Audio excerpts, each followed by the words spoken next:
Video game consoles have come a long way.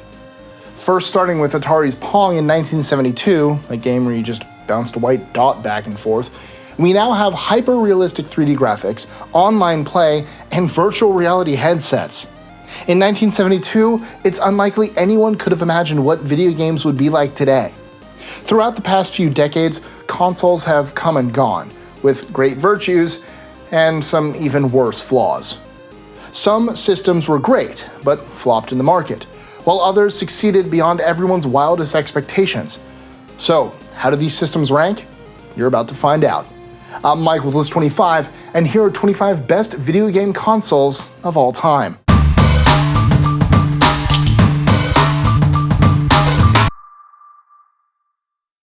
#25.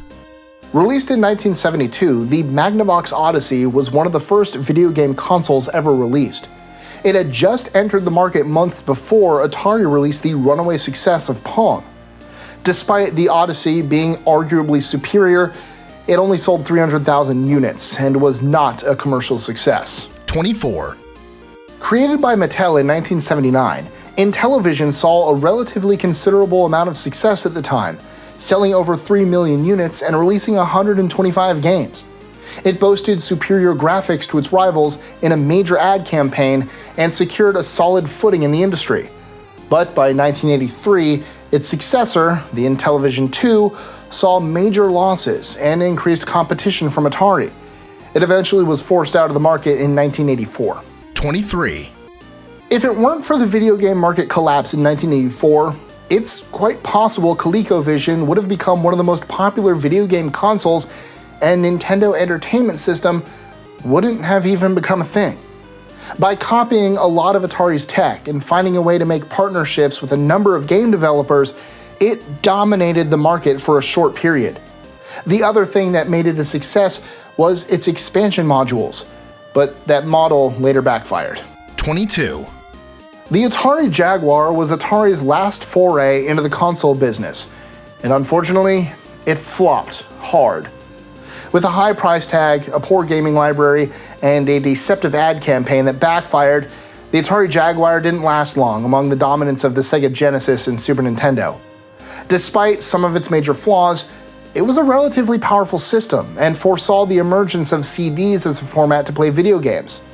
If executed correctly, it might have snuck up on its competitors, and that's exactly what Sega's president was scared of. #21. During its heyday, Atari unleashed the Atari 5200 in 1982 with the hopes of crushing Intellivision and countering ColecoVision.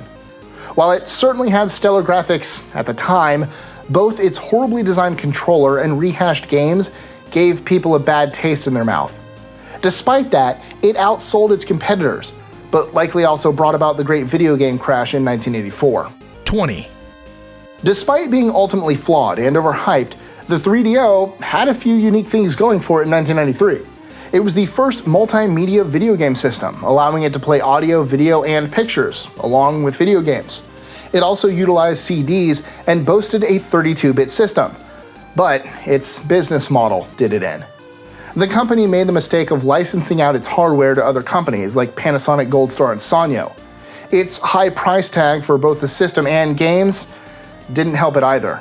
However, it would certainly be a precursor to the systems to come. #19. The TurboGrafx 16 was created to counter the Nintendo Famicom in Japan, and actually succeeded in outselling systems there until the Super Famicom. Unfortunately, it didn't have the same luck in the United States. It was an instant flop when Sega released the Genesis. Still, it wasn't so much a bad system as a badly timed system. Looking back, it had a good library of games and was a solid system all around. It just got snuffed out by bigger competition. '18. The Atari 7800 was actually a pretty good system, all things considered. It had 100% backwards compatibility with the 2600, and for the first time allowed for high scores to be saved. It also had much better processing capabilities. But the 1984 video game crash and bad management, along with owners, squashed any real chance it had. Once the Nintendo Entertainment System came out in 1986, it was game over. 17. In many ways, the Sega Saturn was Sega's Atari Jaguar. which makes it even more ironic considering the Atari Jaguar scared then Sega president Hayao Nakayama. In retrospect, he should have been scared of Sony's upcoming PlayStation.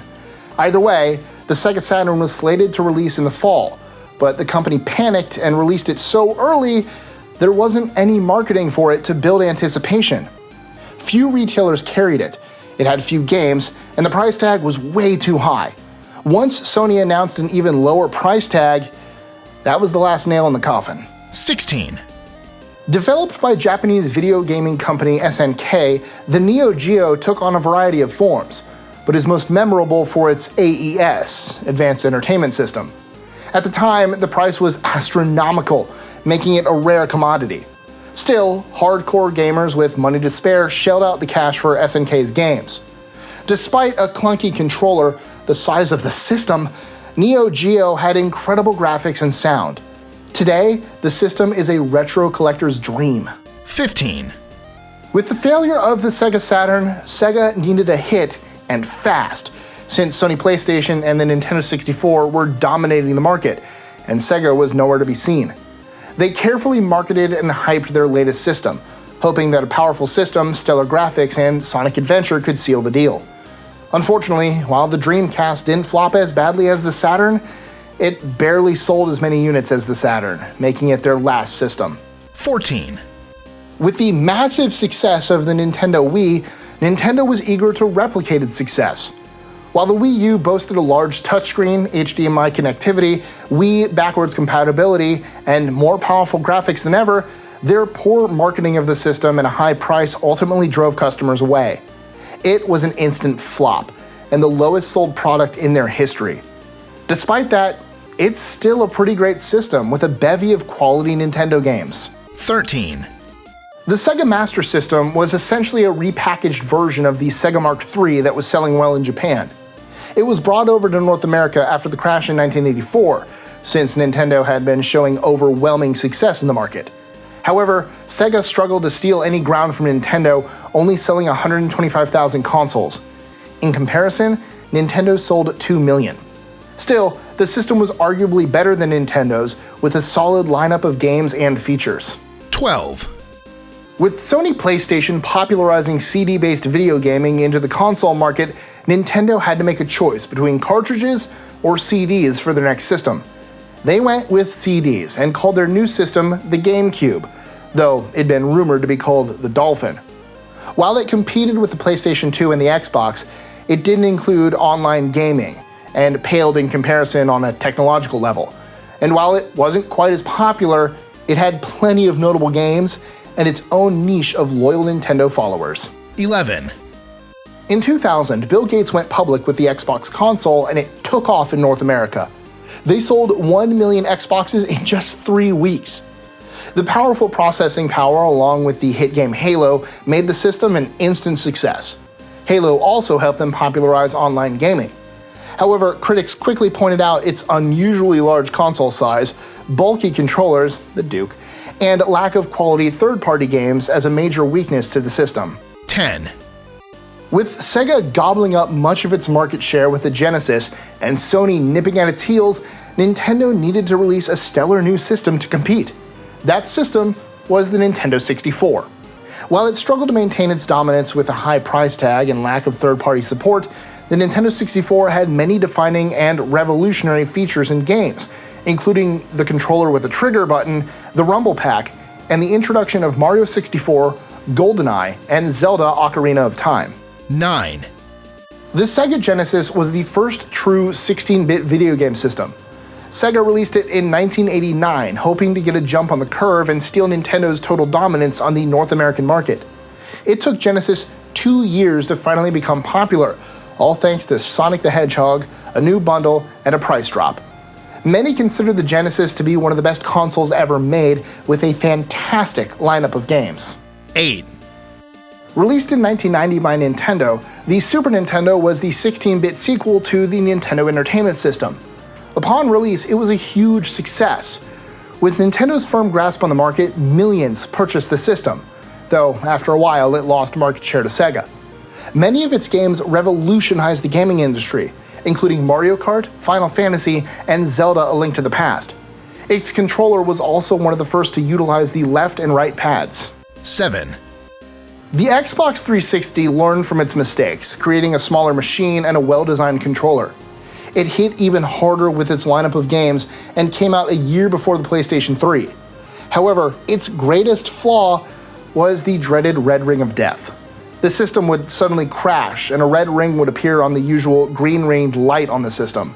Microsoft had to shell out $1 billion to recall the system and replace them. 6. The Atari 2600 totally revolutionized video game console history, showcasing that video games can be played not just in an arcade, but at home as well. At the time, the system sold 30 million consoles and totally dominated the market. Basically, the godfather of video game consoles, video gamers have it to thank for the entire industry. Unfortunately, it also brought video games crashing down in 1984. 5. Coming off the heels of massive success with the PlayStation 2, Sony needed a successor that would do just as well, if not better. When the PlayStation 3 came out, it was the most advanced system ever designed, with an advanced processor, Blu-ray support, HDMI, and high-speed internet connectivity. Its greatest downfall on release was that it had few games at a high price tag. But eventually the market leveled out, and people adapted the system. Increased competition from Nintendo and Microsoft made PlayStation 3 not as much of a success. 4. Originally an add-on to the Super Nintendo, the Sony PlayStation came about thanks to a contract dispute between the two companies. Sony dived in and developed their own system, introducing one of the first 3D gaming systems using CDs. Hot off the console wars between Sega and Nintendo, Sony totally shook up the market with its relatively inexpensive system and games. Things would never be the same again. 3. With competition closing in from both Sony and Microsoft, and the Gamecube doing subpar, Nintendo needed a serious win to stay in the market. Enter Nintendo Wii. While it didn't have the most powerful processing power, its true power came from its innovative motion sensing controls. Appearing to a large swath of casual gamers, the Nintendo Wii could be enjoyed by pretty much everyone. It also had a cheaper price tag. Ultimately, it became Nintendo's best-selling system to date and put them back on top, forcing other systems to adopt the same motion controls. 2. PlayStation 2 is one of the most well-regarded and successful systems in video game console history. It sold the most systems ever, with 130 million units, and was able to kill off VHS for good with its DVD playability. Not only that, but its amazing lineup of games cemented its value and defined video games going forward. 1. After 1984, the video game market had collapsed due to a lack of confidence by consumers. No one wanted those video game systems that didn't work and weren't any good. Then, in 1985, Nintendo released the Nintendo Entertainment System and saved the day, rebuilding confidence and completely overtaking the market share. The NES released tons of great games, like Super Mario, Zelda, Final Fantasy, and more, which are still popular franchises to this day. Without the NES, video games wouldn't be where they are today. So, what was your first video game console? Mine was the Sega Genesis, and which is your favorite? Probably the Xbox One. Let us know in the comments below, or tweet your answer to us at List25. And don't forget to add me on Xbox Live. Enjoying our lists? Be sure to click that subscribe button on the bottom right and the notification bell so you don't miss out on new ones every Monday through Friday. Share them with friends and help us consistently conciliate curiosity. And if you want even more lists, check out these videos here or just head to our website at list25.com.